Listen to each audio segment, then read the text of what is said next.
We're back. Well, I am anyway, with True Blood Season 2 and Living Dead in Dallas.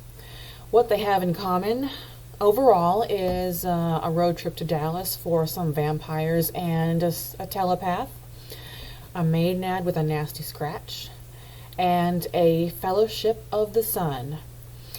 In the book, Bill is somewhat out of the picture after a little falling out with Sookie. And there is no Jessica. As we know from the show, Jessica is Bill's vampire progeny as an amends for staking Long Shadow.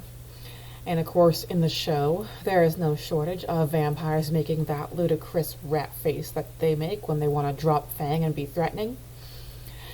In the book as well, we lose Lafayette, which is very sad because he's just so likable. We don't lose him at all in the show, thank goodness. The dead body found in Deputy Andy's car belongs to Jeanette, the phony exorcist. And there is no shapeshifter Daphne in the book. In the book, the Maenad is just a forest dweller with a nasty scratch. She has an ability to entrance people and make them do things in front of people that they would not do if they were fully conscious.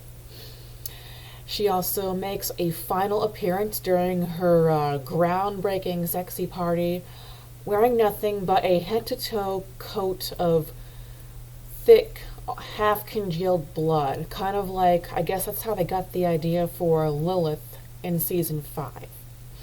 And after her final sexy party, she just disappears into the night.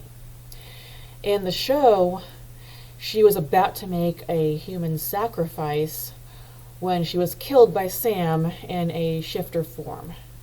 And she also comes into the community as a phony rehab counselor for Tara and Benedict, who in the book are just a normal married couple with, no problems really. They just see Sookie every once in a while. In the show, they're both very troubled. And the Maenad, Marianne Forrester, comes to them at a time of vulnerability and preys on them and possesses them.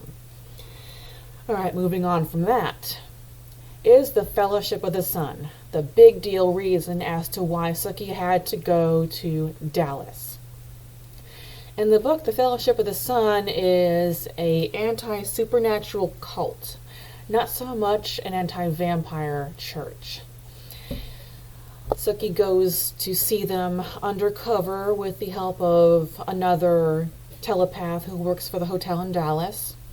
And it's while she's exploring the Fellowship of the Sun undercover that she meets Luna, who we meet in season 4 in the show. Because it's not just vampires the Fellowship wants to wipe out, it's all supernaturals. In the show, we're introduced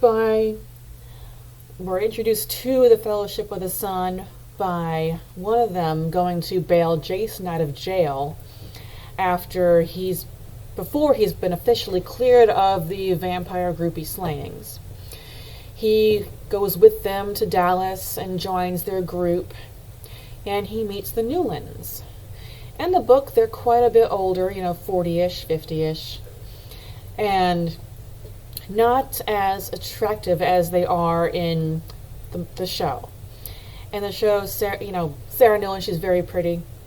And we all know from the show that Jason has a weakness for the pretty ones, and he does come between Steve Newland and Sarah Newland to his detriment.